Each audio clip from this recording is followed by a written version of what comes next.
ಒಂದನೇ ತರಗತಿಗೆ ಮಗುವಿಗೆ 6 ವರ್ಷ ಕಡ್ಡಾಯ ಆಗಿರಬೇಕು ಅನ್ನೋ 2022ರ ಆದೇಶ ಪೋಷಕರನ್ನ ಸಂಕಷ್ಟಕ್ಕೆ ದೂಡಿದೆ. ಮಕ್ಕಳು ಕೂಡ ಇದರಿಂದ ಸಫರ್ ಆಗ್ತಾ ಇದ್ದಾರೆ.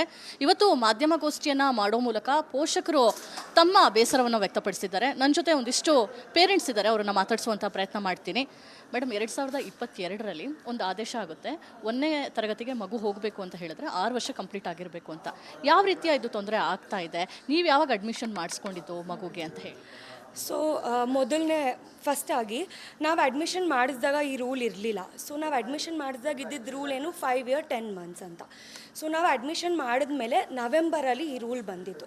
ಸೊ ಫಸ್ಟು ಏನು ಅನ್ಫೇರ್ ಅಂದರೆ ಇದು ನಮ್ಮ ಮಕ್ಕಳಿಗೆ ಈ ರೂಲ್ ಇರಬಾರ್ದು ಅಂತ. ಬಿಕಾಸ್ ನೆಕ್ಸ್ಟ್ ಇಯರಿಂದ ಇಟ್ ಮೇಕ್ ಸೆನ್ಸ್. ಅಡ್ಮಿಷನ್ ಮಾಡುವಾಗ ಅವ್ರು ಇನ್ಫಾರ್ಮ್ ಮಾಡಬೇಕು, ನಮಗೇನು ಇನ್ಫಾರ್ಮ್ ಮಾಡಿಲ್ಲ. ಸೊ ನಮ್ಮ ಮಕ್ಕಳಿಗೆ ಇದು ಸಡನ್ನಾಗಿ ಎಲ್ಲೋ ನಮ್ಮ ಮೇಲೆ ಇದನ್ನು ಇಂಪೋಸ್ ಮಾಡ್ದಂಗೆ ಇದೆ. ಇನ್ನೊಂದು ಏನಂದರೆ, ನಾನು ಪರ್ಸ್ನಲ್ ಆಗಿ ಒಬ್ಬಳು ಅಮ್ಮ ಆಗಿ ನಾನು ಏನು ಹೇಳ್ಬೇಕು, ನನ್ನ ಮಗ ಹುಟ್ಟಿರೋದು June 10th. ಸೊ ಹತ್ತೇ ದಿನ ಅವನು ಚಿಕ್ಕವನು 6 yearsಗೆ 10 ದಿನ. ಆ್ಯಂಡ್ ನನ್ನ ಮಗ June 10th. ಇನ್ನೂ ಮಕ್ಕಳಿದ್ದಾರೆ, June 1st ಹುಟ್ಟಿರೋ ಒಂದು ಮಗು ಇದೆ ನಮ್ಮ ಹತ್ರ ಇವಾಗ ಒಂದು ಲಿಸ್ಟಲ್ಲಿ. ಸೊ ಒಂದು ದಿನಕ್ಕೆ ರಿಪೀಟ್ ಮಾಡಬೇಕು, ಅದು ವರ್ತಾ? 1 ವರ್ಷ ಆ ಮಕ್ಳಿಗೆ ವೇಸ್ಟ್ ಮಾಡಬೇಕಂತ. ಇನ್ನೊಂದು, ಒಂದು ಹೆಣ್ಮಗಳಾಗಿ ಅಥವಾ ಒಂದು ಅಮ್ಮನಾಗಿ ನನಗೇನು ಅನ್ಸೋದಂದರೆ, ಅದು ನಮ್ಮ ಕೈಯಲ್ಲಿದೆಯಾ? ನನಗೆ ನಾರ್ಮಲ್ ಡೆಲಿವರಿ ಆಗಿದ್ದು. ಸೊ ಅದು ನನ್ನ ಕೈಯಲ್ಲಿದೆಯಾ? 10 ದಿನ ಮುಂಚೆ ಹುಟ್ಟಿಸ್ಕೋ, ಅಥವಾ ಈ ಥರ ಪ್ಲ್ಯಾನ್ ಮಾಡೋಕ್ಕಾಗತ್ತಾ ನಾವು ಮಕ್ಕಳನ್ನ? ಸೊ ಈಗಿನವ್ರ ಜೊತೆ ನಾನು ಮಾತಾಡಿದ್ರೆ ಎಲ್ಲರೂ ಹೆಂಗೆ ಹೇಳ್ತಾರೆ ಅಂದರೆ, ಯಾವಾಗ ಕನ್ಸೀವ್ ಆಗಬೇಕಂದ್ರೆ we should plan it to this ಸ್ಕೂಲಿಗೆ ಕರೆಕ್ಟಾಗಿ ಸೇರಿಸೋ ಹಾಗೆ ಅಂತ. ಅಷ್ಟು ಅದು ಬಂದಿದೆ. ಎಲ್ಲರೂ C-section ಮಾಡಿಸ್ಕೊಂಡ್ಬಿಟ್ರೆ ಬೆಟ್ರು. ಇದೊಂದು ಹೆಲ್ದಿ ಥಿಂಗ್ ಅಲ್ಲ ಅಂತ ನನ್ನ ಪ್ರಕಾರ. ಅಂದರೆ ಇಟ್ಸ್ ಅ ನ್ಯಾಚುರಲ್ ಪ್ರೋಸೆಸ್ ಅಲ್ಲ. ನಮಗೆ ಏನು ಹೇಳ್ತಾರೆ ಅಂದರೆ, ನಿಮ್ಮ ಅಡ್ಮಿಷನ್ ಟೈಮ್ನಲ್ಲಿ ಈ ಬಗ್ಗೆ ಏನೂ ಹೇಳಿರಲಿಲ್ಲ, ಈಗ ಏನು ಹೇಳ್ತಿದ್ದಾರೆ ಅಂತ? ಸೊ ನೀವು ಹೇಳ್ದಂಗೆ ಶಾಲೆಗಳಲ್ಲಿ ಅಡ್ಮಿಷನ್ ಟೈಮಲ್ಲಿ ಇದು ಹೇಳಿರಲಿಲ್ಲ ನಮಗೆ. ಒಂದು ಸರಿ ಆ ರೂಲ್ ಆದಮೇಲೆ ಇವಾಗ ಹೆಂಗೆ ಹೇಳ್ತಿದ್ದಾರೆ ಅಂದರೆ, ನಿಮ್ಮ ಮಗುಗೆ 6 ವರ್ಷ ತುಂಬಿರಲ್ಲ ಆಗಿರೋದ್ರಿಂದ ನಾವು ಫಸ್ಟ್ ಸ್ಟ್ಯಾಂಡರ್ಡ್ಗೆ ಕಳ್ಸೋಕ್ಕಾಗಲ್ಲ, ನೀವು ಈಗ ಮಾಂಟೆಸರಿ ಆಗಲಿ LKG UKG ಏನರಲ್ಲಿದ್ದೀರಾ ಅದನ್ನು ರಿಪೀಟ್ ಮಾಡಬೇಕಾಗತ್ತೆ ಅಂತ ಇನ್ಫಾರ್ಮ್ ಮಾಡ್ತಾ ಇದ್ದಾರೆ. ಸೊ ಅವ್ರನ್ನ ನಾವು ಕೇಳಿದಾಗ, ಇಲ್ಲ ಅದು ನಮ್ಮ ಕೈಯಲ್ಲಿಲ್ಲ, ಇದು ಸರ್ಕಾರದಿಂದ ಬಂದಿರೋದು, ನಾವಿದಕ್ಕೆ ಏನೂ ಮಾಡೋಕ್ಕಾಗಲ್ಲ ಅಂತ ಶಾಲೆಗಳಲ್ಲಿ ಇನ್ಫಾರ್ಮ್ ಮಾಡಿರೋದು. ಫಿನಾನ್ಷಿಯಲ್ ಬರ್ಡನ್ ಯಾವ ರೀತಿ ಆಗುತ್ತೆ ಅಂತ ಹೇಳಿ, ಯಾಕಂದರೆ ಈಗ ಲಕ್ಷಗಟ್ಟಲೆ ಇದಿರುತ್ತೆ, ಫೀಸ್ ಇರುತ್ತೆ, ಮತ್ತೆ ಲಕ್ಷ ಕೊಟ್ಬಿಟ್ಟು ಸೇರಿಸಬೇಕು ಅನ್ನೋದು ಅದು ತುಂಬಾ ಕಷ್ಟ. ಯಾಕಂದರೆ ಇವಾಗ ನಿಮಗೆ ಗೊತ್ತು, ಎಲ್ಲರೂ ದುಡಿಯೋದಾಗಲಿ ಕಷ್ಟಪಡೋದಾಗಲಿ ಮಕ್ಕಳನ್ನ ಚೆನ್ನಾಗಿ ಓದಿಸ್ಬೇಕು ಅಂತ, ಎಲ್ಲ ಮಕ್ಳಿಗೋಸ್ಕರನೇ.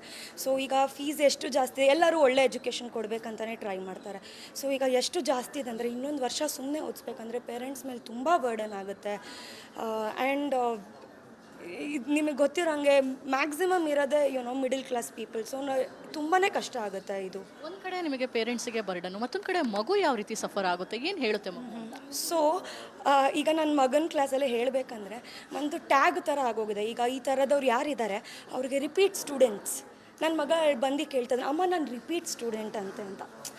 ಅದು ಏನು ಸೈಕೊಲಾಜಿಕಲಿ ಅವ್ರಿಗೆ ಎಷ್ಟು ಅಫೆಕ್ಟ್ ಆಗುತ್ತೆ, ಮಾನಸಿಕವಾಗಿ ತುಂಬ ಅಫೆಕ್ಟ್ ಆಗುತ್ತೆ. ಅವ್ನಿಗೇನಂದರೆ, ಈಗ ನನ್ನ ಫ್ರೆಂಡ್ಸ್ ಎಲ್ಲ ಫಸ್ಟ್ ಸ್ಟ್ಯಾಂಡರ್ಡ್ಗೆ ಹೋಗ್ಬಿಡ್ತಾರೆ, ನಾನು ಇಲ್ಲೇ ಇರಬೇಕಾ ಅಮ್ಮ, ಯಾಕೆ ನನಗೆ ಹಿಂಗಾಗ್ತಿದೆ ಅರ್ಥ ಮಾಡ್ಕೊಳೋಷ್ಟು ಅವ್ರಿಗೆ ಇನ್ನೂ ಎಲ್ಲಿ ಅಷ್ಟು ಮೆಚ್ಯೂರಿಟಿ ಇಲ್ಲ. ಆ್ಯಂಡ್ ಅದು ಹೆಂಗೆ ಟ್ಯಾಗಿದೆ, ಈ ಮಕ್ಕಳು ರಿಪೀಟ್ ಅನ್ನಂಗೆ. ಆ್ಯಂಡ್ ಇನ್ನೊಂದು ಏನಂದರೆ, ಈಗಿನ ಮಕ್ಕಳು ಸಿಕ್ಕಾಬಟ್ಟೆ ಚುರುಕು, ತುಂಬ ಜಾಣರು.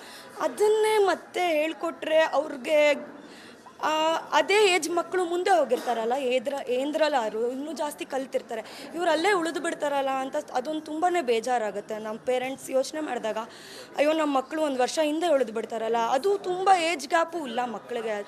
10 ದಿನ 1 ತಿಂಗಳು 2 ತಿಂಗಳಿಗೆಲ್ಲ ಇದು ವರ್ತಾ?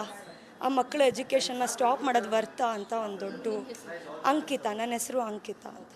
ಸೊ ಅಂಕಿತ ಅವ್ರು ಹೇಳ್ತಾ ಇದ್ರು, ನನ್ನ ಮಗನಿಗೆ 6 ವರ್ಷ ತುಂಬಲಿಕ್ಕೆ ಕೇವಲ 10 ದಿನ ಇದೆ, ಕೇವಲ 10 ದಿನ ಇದೆ ಅನ್ನೋ ಕಾರಣಕ್ಕೆ ನನಗೆ ಫಸ್ಟ್ ಸ್ಟ್ಯಾಂಡರ್ಡ್ ಅಡ್ಮಿಷನನ್ನು ಮಗನಿಗೆ ಕೊಡ್ತಾ ಇಲ್ಲ, ಮತ್ತು ರಿಪೀಟ್ ಮಾಡೋ ರೀತಿಯಲ್ಲಿ ಆಗ್ತಾ ಇದೆ. ಒಂದು ಕಡೆ ಫಿನಾನ್ಷಿಯಲ್ ಬರ್ಡನ್ ಆದರೆ, ಮತ್ತೊಂದು ಕಡೆ ಮಗು ಕೂಡ ಇದರಿಂದ ಸೈಕಾಲಜಿಕಲಿ ಸಫರ್ ಆಗುತ್ತೆ ಅನ್ನೋ ಒಂದು ವಿಚಾರವನ್ನು ಹಂಚ್ಕೊಂಡಿದ್ದಾರೆ. ಕ್ಯಾಮ್ರಾ ಪರ್ಸನ್ ರಾಘವೇಂದ್ರ ಜೊತೆ ದೀಪ್ತಿ ತೋಳ್ಪಡಿ, ರಿಪಬ್ಲಿಕ್ ಕನ್ನಡ, ಬೆಂಗಳೂರು. 1ನೇ ತರಗತಿಗೆ 6 ವರ್ಷ ತುಂಬಿರಬೇಕು, ಏನು ಹೇಳ್ತಾರೆ ಪೇರೆಂಟ್ಸು? ಮಾತಾಡ್ಸೋಣ. ಮೇಡಮ್ ಹೇಳಿ, ನಿಮ್ಮ ಮಗುಗೆ ಎಷ್ಟು ದಿವಸ ತುಂಬಬೇಕು 6 ವರ್ಷ ಆಗಲಿಕ್ಕೆ? ಸ್ಕೂಲ್ ಅಡ್ಮಿಷನ್ ಟೈಮಲ್ಲಿ ಏನು ಹೇಳಿದ್ರು? ಮ್ಯಾಮ್ ನನ್ನ ಮಗಳು ಆ್ಯಕ್ಚುಲಿ ಜೂನ್ 2, 2020 ಬಾರ್ನ್ ಆಗಿದ್ದು. ಅವಳು ಆ್ಯಕ್ಚುಲಿ ಪ್ರೀ ಸ್ಕೂಲ್ಗೆ ಜೂನ್ 2022 ಸೇರಿಕೊಂಡ್ಳು. ಆ ಟೈಮಲ್ಲಿ ಇನ್ನೂ ಎಜುಕೇಷನ್ ಪಾಲಿಸಿ ಎಲ್ಲ ಅದು ಇಂಪ್ಲಿಮೆಂಟ್ ಆಗಿರಲಿಲ್ಲ. ಸೊ ಅದೆಲ್ಲ ಹೊಸ ಇನ್ಫಾರ್ಮೇಷನ್ ಆಗಿತ್ತು. ನಾವು ಆಗಲೇ ಸ್ಕೂಲಲ್ಲಿ ಇದ್ದಿದ್ದರಿಂದ ನಮಗೆ ಜಾಸ್ತಿ ಗೊತ್ತೂ ಇರಲಿಲ್ಲ ದಟ್ ಇದು ಹೊಸ ಪಾಲಿಸಿ ಬರ್ತಾ ಇದೆ, ನಮ್ಮ ಮಕ್ಕಳಿಗೆ ಇಂಪ್ಯಾಕ್ಟ್ ಆಗುತ್ತೆ ಅಂತ ನಮ್ಗೆ ತಿಳುವಳಿಕೆ ಇರಲಿಲ್ಲ ಆ ಟೈಮಲ್ಲಿ. ಸೊ ಏನು ಹೇಳ್ತಾರೆ ಶಾಲೆಗಳಲ್ಲಿ, ಏನು ಹೇಳ್ತಾರೆ? ಮತ್ತೆ ರಿಪೀಟ್ ಮಾಡಬೇಕು ಅಂತ ಹೇಳ್ತಾರಾ ಅಥವಾ ನೀವೇನು ಹೋರಾಟ ಮಾಡ್ತಾ ಇದ್ದೀರಾ? ಈಗ ಸದ್ಯಕ್ಕೆ ನಮ್ಮ ಸ್ಕೂಲಲ್ಲಿ ಬರೀ UKG ವರೆಗೂ ಮಾತ್ರ ಇರೋದು. ಇವಾಗ ನಾವು ಹೊಸ ಸ್ಕೂಲ್ಗೆ ಸೇರಿಸ್ಬೇಕು ಅಂದರೆ, ದೊಡ್ಡ ಸ್ಕೂಲ್ಗೆ ಸೇರಿಸ್ಬೇಕಂದ್ರೆ ಇವಾಗ UKG ಫಸ್ಟ್ ಸ್ಟ್ಯಾಂಡರ್ಡ್ಗೆ ಹೋಗಬೇಕು ಅಂದರೆ ಅವಳು ಜೂನ್ 1 ಒಳಗಡೆ 6 ಇಯರ್ಸ್ ಆಗಿರಬೇಕು ಅಂತ ಹೇಳ್ತಾ ಇದ್ದಾರೆ. ಸೊ ಇವಾಗ ನಾವು ಹೊಸ ಸ್ಕೂಲ್ಗೆ ಸೇರಿಸ್ಬೇಕು ಅಂದ್ರೂ ಅವರು ಒಪ್ಕೊಳ್ತಾ ಇಲ್ಲ. And they are asking us to repeat, ಮತ್ತೆ UKGನೋ LKGನೋ ಮತ್ತೆ ರಿಪೀಟ್ ಮಾಡಬೇಕು ಅಂತ ಹೇಳ್ತಾ ಇದ್ದಾರೆ. ಸೊ ನಾನೇನು ಅಂದ್ಕೊಳ್ತಾ ಇದ್ದೀನಿ ಅಂದರೆ, ಆಗಲೇ ಸ್ಕೂಲಲ್ಲಿ ಇರೋ ಮಕ್ಕಳಿಗೆ ನರ್ಸರಿ LKG UKG ಆಗಲೇ ಇರೋರಿಗೆ ಇಂಪ್ಯಾಕ್ಟ್ ಆಗಬಾರ್ದು. ಅವರನ್ನು ಆ್ಯಕ್ಚುಲಿ ಪ್ರಮೋಟ್ ಮಾಡಬೇಕು, ಇಲ್ಲಾಂದರೆ ಅವ್ರಿಗೆ ಮಾನಸಿಕ ಒತ್ತಡ ಜಾಸ್ತಿ ಆಗುತ್ತೆ. ನನ್ನ ಮಗಳು ಆಗಲೇ ಕೇಳ್ತಾ ಇದ್ದಾಳೆ, ನಾನು ಮತ್ತೆ ರಿಪೀಟ್ ಮಾಡಬೇಕಾ. ಅವಳು ತುಂಬ ಇಂಟೆಲಿಜೆಂಟು, ಇವಾಗ ಆಗಲೇ ಎಲ್ಲ ಕಲಿತಾ ಇದ್ದಾಳೆ, ಚೆನ್ನಾಗಿ ಕಲಿತಾ ಇದ್ದಾಳೆ. ನೆಕ್ಸ್ಟ್ ಇಯರ್ UKGಗೆ ಹೋಗ್ತಾಳೆ, ಮತ್ತೆ ಇನ್ನೊಂದು ಸಾರಿ UKG ಕಲಿಬೇಕಂದ್ರೆ ಅವಳಿಗೆ ಮತ್ತೆ ಸೇಮ್ ಪೋರ್ಷನ್ಸ್ ಆಗುತ್ತೆ, ಅವಳಿಗೆ ಇಂಟ್ರೆಸ್ಟು ಹೊರಟೋಗುತ್ತೆ. ಸೊ ಅದನ್ನು ಇಂಪ್ಲಿಮೆಂಟ್ ಮಾಡಬಾರ್ದು. ಈ ಏಜ್ ರೆಸ್ಟ್ರಿಕ್ಷನ್ ಸ್ವಲ್ಪ ತೆಗಿಬೇಕು ಅಂತ ನನ್ನ ಕೋರಿಕೆ. ನಾನು ಧನುಷ್ ಅಂತ. ಸೊ ಅವರು ಪೇರೆಂಟ್ ಕೂಡ ಹೇಳಿದ್ರು, ಅಂದರೆ ಕೇವಲ ಏಜನ್ನು ಹಿಡ್ಕೊಂಡು ಶಾಲೆಗೆ ಅಡ್ಮಿಷನನ್ನು ನಿರಾಕರಣೆ ಮಾಡೋದು ತುಂಬ ತಪ್ಪು. ಇದು ಮಕ್ಕಳ ಮನಸ್ಸಿನ ಮೇಲೂ ಕೂಡ ದೊಡ್ಡ ಪರಿಣಾಮವನ್ನು ಬೀರುತ್ತೆ. ಎಜುಕೇಷನ್ ಡಿಪಾರ್ಟ್ಮೆಂಟು ರಾಜ್ಯ ಪೋಷಕರ ಪರವಾಗಿ ನಿಂತ್ಕೊಳ್ಬೇಕು ಅನ್ನೋ ವಿಚಾರವನ್ನು ಕೂಡ ಹಂಚ್ಕೊಂಡಿರುವಂಥದ್ದು. ಕ್ಯಾಮ್ರಾ ಪರ್ಸನ್ ರಾಘವೇಂದ್ರ ಜೊತೆ ದೀಪ್ತಿ ತೋಳ್ಪಾಡಿ, ರಿಪಬ್ಲಿಕ್ ಕನ್ನಡ, ಬೆಂಗಳೂರು.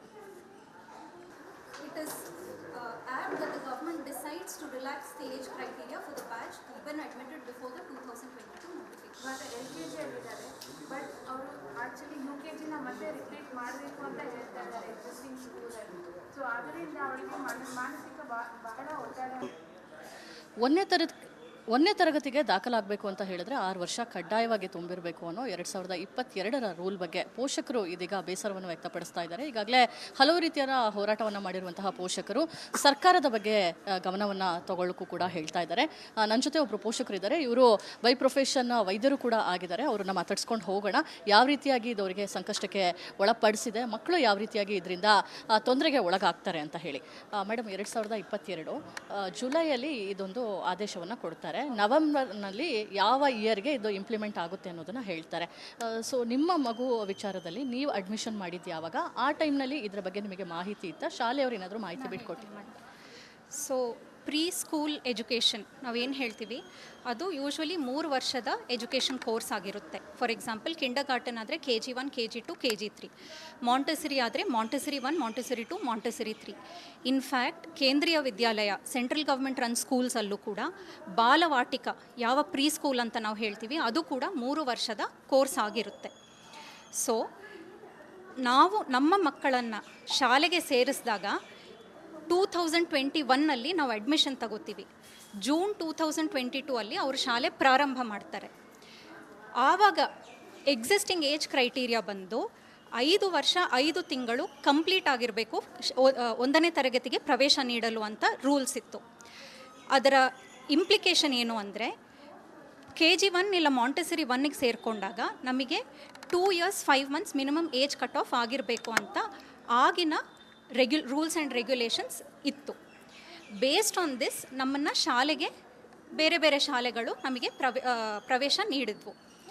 ಸೊ ಮಕ್ಕಳು 2021 ಅಡ್ಮಿಷನ್ ತಗೊಂಡು 2022 ಜೂನ್ರಲ್ಲಿ ಶಾಲೆನೂ ಪ್ರಾರಂಭಿಸಿರುತ್ತಾರೆ. 6 ತಿಂಗಳ ನಂತರ ಗೌರ್ಮೆಂಟ್ ನೋಟಿಫಿಕೇಷನ್ ಬರುತ್ತೆ. ಆ ನೋಟಿಫಿಕೇಷನಲ್ಲಿ ಕ್ಲಾಸ್ 1ಗೆ ಅಡ್ಮಿಷನ್ ಆಗಬೇಕು ಅಂದರೆ 6 ವರ್ಷ ತುಂಬಿರಬೇಕು ಅನ್ನುವಂಥ ನೋಟಿಫಿಕೇಷನ್ ತರ್ತಾರೆ. ಅದರ ನಂತರ ನಮ್ಮಂಥ ಪೇರೆಂಟ್ಸು ಮಿಕ್ಕಿದ ಕ್ಲಾಸ್ KG1, KG2, KG3 ಎಲ್ಲ ಪೇರೆಂಟ್ಸ್ಗಳಿಗೂ ಇದು ತೊಂದರೆ ಉಂಟು ಮಾಡೋದ್ರಿಂದ, ಅಡ್ಮಿಷನ್ ಆಲ್ರೆಡಿ ಆಗಿರೋದ್ರಿಂದ ಅವರು ತಮ್ಮ ಪ್ರಾಬ್ಲಮ್ಸ್ನ ವ್ಯಕ್ತಪಡಿಸಿದಾಗ ಗೌರ್ಮೆಂಟ್ ರಿಲ್ಯಾಕ್ಸೇಷನ್ ಕೊಡುತ್ತೆ. ಬಟ್ ಅನ್ಫಾರ್ಚುನೇಟ್ಲಿ ಆ ರಿಲ್ಯಾಕ್ಸೇಷನ್ ಕೇವಲ 2 ವರ್ಷಗಳಿಗೆ ನೀಡಲಾಗುತ್ತೆ.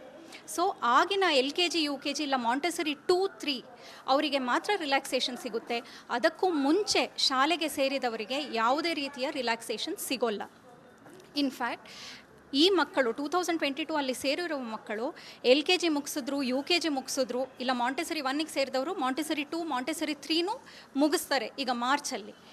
ಈಗ ಬಂದು ನಮಗೆ ನಿಮ್ಮ ಬ್ಯಾಚಿಗೆ ಅದು ಅನ್ವಯ ಆಗಲ್ಲ, ನೀವು ಪ್ರೊಸೀಡ್ ಆಗ್ಲಿಕ್ಕೆ ಆಗಲ್ಲ, ನೀವು ಇದನ್ನೇ ರಿಪೀಟ್ ಮಾಡಬೇಕು ಅಂದರೆ ಮಕ್ಕಳಿಗೆ ಕೆಟ್ಟ ಪರಿಣಾಮ ಯಾವ ರೀತಿಯ ಪರಿಣಾಮ ಅಂದರೆ UKGಯಲ್ಲಿ ಇರುತ್ತೆ ಮಗು, ನೆಕ್ಸ್ಟ್ 1ನೇ ಕ್ಲಾಸಲ್ಲಿ ತನ್ನ ಸಹಪಾಠಿಗಳೆಲ್ಲ ಹೋಗ್ತಾರೆ ಅಂದಾಗ ತಾನು ಮಾತ್ರ UKGಯಲ್ಲಿ ಕೂತ್ಕೊಳ್ಬೇಕು. ನಾನು ಇದಕ್ಕೆ 2 ರೀಸನ್ಸ್ ಕೊಡ್ತೀನಿ. ಒಂದು ಸೈಕಲಾಜಿಕಲ್ ರೀಸನ್ನು, ಎರಡನೇದು scientific reason. Let me start scientific ರೀಸನ್ನಿಂದ. ಯಾವುದೇ ಮಗುವಾಗಲಿ ತಾನು ಬೆಳೆಯುವ ದಿನಗಳಲ್ಲಿ ಪ್ರತಿದಿನ, ದೇವರ ಸೃಷ್ಟಿನೇ ಹಾಗೆ, ಪ್ರತಿದಿನ ನಾವು ಹೊಸದನ್ನು ಕಲಿಬೇಕು. ಆಗ ನಮ್ಮ ಮೆಂಟಲ್ ಗ್ರೋತ್ ಚೆನ್ನಾಗಿರುತ್ತೆ. ಪ್ರತಿದಿನ ಹೊಸದಾಗಿ ಕಲಿಬೇಕು. ಪ್ರತಿ ವರ್ಷ ನಾವು ಹೊಸದನ್ನು ನಾವು ಮಕ್ಕಳಿಗೆ ತಿಳಿಸ್ಕೊಡ್ಬೇಕು. ಅದರಿಂದ ಅವರ ಕ್ಯೂರಿಯಾಸಿಟಿ ರಿಟೇನ್ ಆಗುತ್ತೆ, ಇಂಟ್ರೆಸ್ಟ್ ರಿಟೇನ್ ಆಗುತ್ತೆ, ಅವರು ಆ್ಯಕ್ಟಿವ್ ಆಗಿ ಇರ್ತಾರೆ. ಸಪೋಸ್ 1 to 10 ಆಲ್ರೆಡಿ ಕಲ್ತಿರೋ ಮಗುಗೆ ನಾನು ಇನ್ನೊಂದು ವರ್ಷ ನಾನು ಬರೀ 1 to 10 ಹೇಳಿಸ್ತೀನಿ ಅಂದರೆ ಆ ಮಗುಗೆ ಆ ಸಬ್ಜೆಕ್ಟ್ ಮೇಲೆ ಇಂಟ್ರೆಸ್ಟ್ ಹೊರಟೋಗುತ್ತೆ.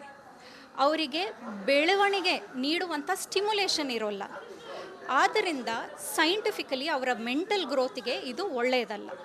ಸೆಕೆಂಡ್ಲಿ, ನಾನು ಸೈಕಾಲಜಿ ಬಗ್ಗೆ ಮಾತಾಡ್ತೀನಿ. ಸೈಕಲಾಜಿಕಲಿ ಈ ಮಕ್ಕಳು ತಮ್ಮದೇ ಆದ ಒಂದು ಗುಂಪನ್ನು ಸೃಷ್ಟಿಸ್ಕೊಂಡಿರ್ತಾರೆ ಸ್ಕೂಲಲ್ಲಿ. ಫಾರ್ ಎಕ್ಸಾಂಪಲ್, ಅವರ ಬೆಸ್ಟ್ ಫ್ರೆಂಡ್ಸ್, ಕ್ಲೋಸ್ ಫ್ರೆಂಡ್ಸ್ ಅಂತ ಒಂದಷ್ಟು ಜನ ಇರ್ತಾರೆ. ಅವರೆಲ್ಲರೂ ಮುಂದಕ್ಕೆ ಹೋದಾಗ, ಇವರನ್ನು ರೀಟೇನ್ ಮಾಡಿದಾಗ ಇವರು ಅದನ್ನು ಆಕ್ಸೆಪ್ಟ್ ಮಾಡೋಲ್ಲ. ಫಾರ್ ಎಕ್ಸಾಂಪಲ್, ನನ್ನ ಮಗಳೇ, ನನ್ನ ಫ್ರೆಂಡು ಮುಂದಕ್ಕೆ ಹೋಗ್ತಿದ್ದಾಳೆ, ನನ್ನ ಅದೇ ಕ್ಲಾಸಲ್ಲಿ ಇಟ್ಕೊಂಡ್ರೆ ನಾನು ಶಾಲೆಗೆ ಹೋಗಲ್ಲ, ನಾನು ಪಾಠ ನೀನು ಬೇಕಾದರೆ ಹೇಳ್ಕೊಡು, ನಾನು ಶಾಲೆಗೆ ಹೋಗಲ್ಲ ಅಂತ ಶಾಲೆಗೆ ಹೋಗಲಿಕ್ಕೆ ರೆಫ್ಯೂಸ್ ಮಾಡ್ತಿದ್ದಾಳೆ. ಅಷ್ಟೇ ಅಲ್ಲ, ಅದು ಅವರಿಗೆ ಸ್ಟ್ರೆಸ್ಸನ್ನು ಉಂಟು ಮಾಡುತ್ತೆ. ಈ ಚಿಕ್ಕ ವಯಸ್ಸಲ್ಲಿ ಈ ರೀತಿಯ ನೆಗೆಟಿವ್ ಇಮೋಷನ್ಸ್ ಅವರು ಸಫರ್ ಆಗುವ ಅವಶ್ಯಕತೆ ಖಂಡಿತಲೂ ಇಲ್ಲ. ಸರ್ಕಾರ ಅವರ ಪರಿಸ್ಥಿತಿಯನ್ನು ನೋಡಿ ಸ್ವಲ್ಪ ನಮಗೆ ಏಜ್ ರಿಲ್ಯಾಕ್ಸೇಷನ್ ನೀಡಿದ್ರೆ ಈ ಎಲ್ಲ ಮಕ್ಕಳಿಗೂ ಯಾವುದೇ ರೀತಿಯ ಸೈಕಲಾಜಿಕಲ್ ಇಲ್ಲ ಗ್ರೋತ್ ವೈಸ್ ಡೆವಲಪ್ಮೆಂಟಲ್ ಡೆಫಿಸಿಟ್ಸ್ ಏನೂ ಉಂಟಾಗೋಲ್ಲ ಅಂತ ನನ್ನ ಅನಿಸಿಕೆ. ಅದೇ ನನ್ನ ಕೋರಿಕೆ. ನಾನು ಡಾಕ್ಟರ್ ಜ್ಯೋತಿ. ಡಾಕ್ಟರ್ ಜ್ಯೋತಿ ಅವರು ಕ್ಲೀನಾಗಿ ಎಕ್ಸ್ಪ್ಲೈನ್ ಮಾಡಿದರು ಯಾವ ರೀತಿಯಾಗಿ ಇಂಥದ್ದೊಂದು ಆದೇಶದಿಂದ ಮಕ್ಕಳ ಮೇಲೆ ಪರಿಣಾಮ ಬೀರುತ್ತೆ, ಜೊತೆಗೆ ಸರ್ಕಾರ ಏನು ಮಾಡಬೇಕಾಗುತ್ತೆ ಅನ್ನೋ ಒಂದು ವಿಚಾರವನ್ನು ಕೂಡ ಹಂಚ್ಕೊಂಡಿದ್ದಾರೆ. ಕ್ಯಾಮ್ರಾ ಪರ್ಸನ್ ರಾಘವೇಂದ್ರ ಜೊತೆ Deepti Tolpadi, Republic Kannada, Bengaluru. So right to education act ಪ್ರಕಾರನೂ ಒಂದು ರೂಲ್ ಇದೆ.